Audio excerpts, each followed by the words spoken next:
Hello, everyone. Andy Goldberg here. Welcome back to the Founders Chair podcast. I'm very pleased to have on the show today Martin Duffy from Easyleasing. Martin, welcome to the Founders Chair. Hi, Andy. Thank you very much for having me along today. Well, really looking forward to hearing the story of your business journey. Would first like to start off, if you don't mind, by just telling us a little bit about your personal story, where you're from, what you get up to when you're not at work, and that kind of thing. Okay, well, I am born and bred in Glasgow, and I've been here for the last 51 years, which pains me to say.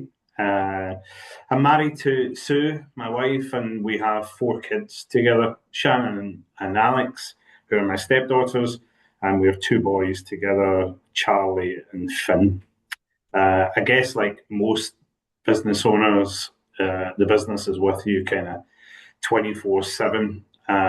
So when I managed to put it to one side, largely I quite like spending time with my family, whether it be here or abroad. And I'm really enjoying watching my youngest play football at the weekends at the moment. That's my downtime.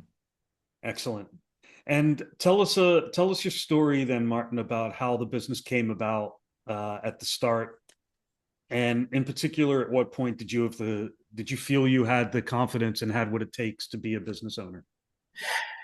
Well, I formed the business in 2019 out of a want to better myself, I guess. I'd worked in the motor trade for 21 years, excuse me, and I had latterly represented BMW and Mercedes-Benz corporate for the largest family-owned retailer in Europe, and that had kind of run its course, to be honest. I'd always known that I wanted to work for myself and have my own business. It just didn't have that push, I guess. When I say push, I guess largely it was down to having four children and a mortgage and the nervousness surrounding taking that leap of faith. Um, so as I mentioned earlier, the business started in 2019. Unfortunately, that wasn't the biggest event in that year, as you may recall. Oh, something else Uh, happened. yeah, so started the business, which was great, full of enthusiasm, as you would expect. And then COVID came along. Um, to be honest, COVID was a bit of a blessing for our business. So with COVID, as much as it was you know a disaster for a lot of people, for me, I had just started the business. People had time in their hands. People had time to chat, and it gave me a real opportunity to basically sit down, have Zoom calls, have team calls, just telephone calls with prospective clients, and explain what the business was all about. So it was actually an opportunity for us. Yeah, and I know what you're saying. It's hard to want to say that a great opportunity came out of COVID. Like COVID did wonders for my business as well. When you Yeah, know that millions of people died, and people went out of business, and it was just stressful for everybody, and just stopped the world for 2 years. And and it changed the dynamics of everything as well, didn't it? it did. It changed. Yeah, some things for the better, some things for the worse, for sure. Yeah, But we shouldn't ignore that some positives came out of it, and advancements were made, because that's where positives and advancements come from, isn't it? Like from absolutely. disasters. So I hear what you're saying about, yeah, it was a disaster, Yeah. but it worked out well for you. So and then before we start talking about your company, you mentioned the push. The push was the family, the financial responsibilities of that.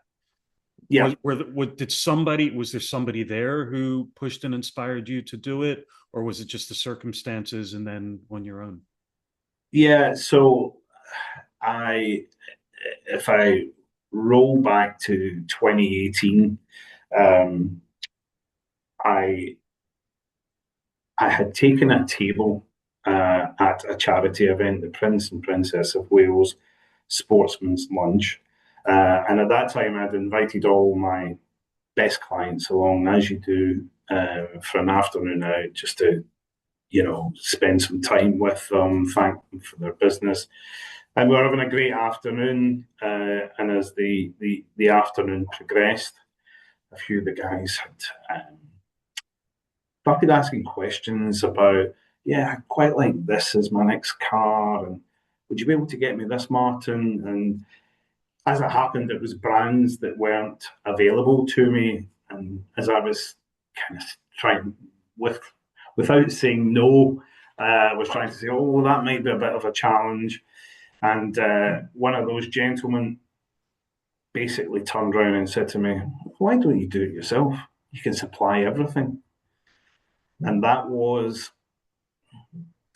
an inspiration, a light bulb moment. And that particular customer is now my best customer, and he's followed me on my journey, which is terrific. I should also mention and give credit to my wife Sue. Um, Obviously, the nervousness around having four kids and a mortgage and everything that goes with that, and Sue was an inspiration.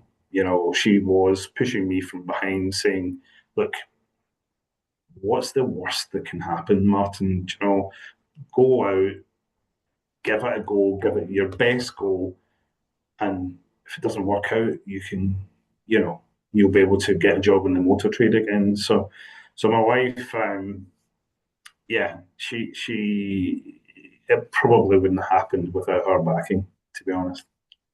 Excellent. Okay, well, big shout out to Sue then. Yeah, Um, and a big shout out to your customer. yeah, That we call that a BFO, a blinding flash of the obvious. Like Martin, why don't you just source them yourself? yeah, absolutely, Like, oh, of absolutely. course. Right? But sometimes you just need somebody else to shine a light on it, right? And And say, I think it's also a kind of a show of faith from someone like that, saying, "Yeah, why don't you? In simplistic terms, go do it yourself. Why not? You know." yeah, yeah. Did you also get resistance from anybody? Like, are you crazy? What are you doing going into business for yourself? Um, That you had to be honest, to deal with, you know? there wasn't a great deal of resistance. It was very well received.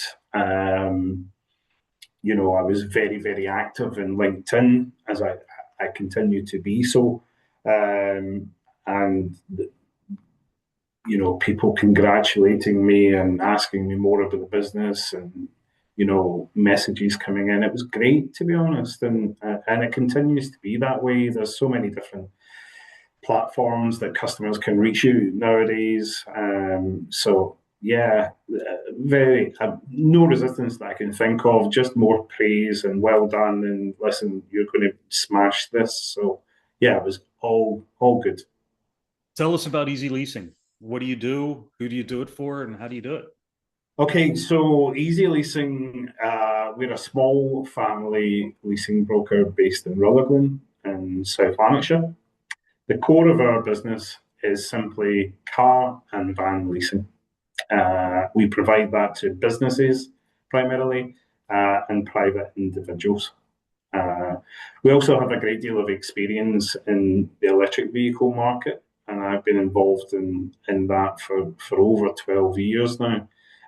So we have a very, very good understanding, and a lot of what I do is educational pieces on Mhm. the benefits of electric and where it's going. Um, the other services that we provide are salary sacrifice for business owners. So we have that product, which is great for staff retention and rewarding staff. Couple of new products that we have that have just come along recently is short-term leasing, again for cars and vans, primarily business, on 30-day rolling contracts, and that's proved to be very, very popular. And finally, as of last week, we launched our new product, which is used car electric leasing. So that's a product that's fully maintained contract on used electric vehicles And that allows customers to put their toe in the water for a fraction of the cost of rather than looking at a new electric vehicle, which can be sometimes too much. Right. Okay. So they're not sure that they want an EV and whether it's Yeah, right for them, and so they can lease one at a low cost to use one. Yeah. yeah, Yeah. They will. They'll love it. I'll never go yeah. back. It's I don't want to cheerlead too much about electric vehicles as I try and be independent with it, but yeah, we as I say, I've got quite a lot of experience with it. I've driven electric vehicles for now on 12 years personally, so I do what I see in the tin. What would you say has been your biggest learning as a business owner over the years? That's a tough one, to be honest. I think there's many. Our business has it's ever changing, to be honest, between products, offers, regulation, compliance, and these are daily challenges for us. Um, but I think, with regards to learning in the business,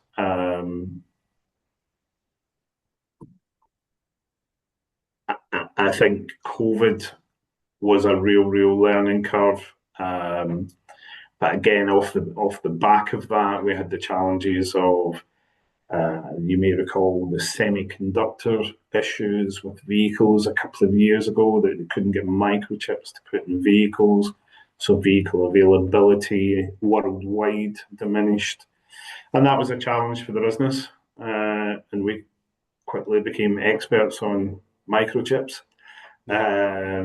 just to make sure that we come through the business. But listen, we're small, we're flexible, and we adapt to the ever changing challenges. To be honest, Yeah. So you've had to learn to keep an eye on what's going on and adapt accordingly and quickly. I guess you've got to make quick decisions. for sure. Uh, as I say, in our business, as I call them, flash offers, as many of my customers would have heard before, and it's a batch of vehicles that are exceptionally good value for money, and they are gone in a flash, literally. So you need to be on your game. That has to be out in your socials. That has to be on your website. And also I have a core of clients that generally like to be made aware the second that an offer of that magnitude comes along, and generally they'll put their hand up and say, "Yeah, I'll take one of them." So What would you say has been your biggest challenge during the years? So you've been in business, you said 2019, so about 6 years, 5, 6 years. yeah, I think it probably COVID goes or back to as I said, COVID was a turning point.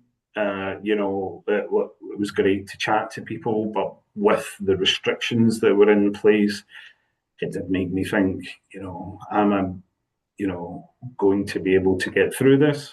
And equally, going back to the semiconductors, it's a real challenging time. We had vehicle orders that were in place for customers that were being taken off us, and it was just literally, it felt like every man for themselves. And there was a lot of supplier relationships damaged over that period. Um, and yeah, that was probably the most challenging times. And but what I've kind of learned since 2019 is there's always a challenge. There's always a challenge, whether it be COVID or semiconductors or regulations or these kind of things. There's always a challenge, and it's about being able to deal with it head on promptly, and get through it. yeah, stop trying to avoid problems and instead just get good at how you respond to them. For sure, and I think time is of the essence. Obviously, to deal with things relatively quickly, and you know, information is key. I felt for myself, for a lot of people, for myself for sure, during COVID, it felt quite lonely at that time. Like everybody's talking about what we need to do to pivot our business, and I'm coaching my clients through surviving and pivoting during COVID.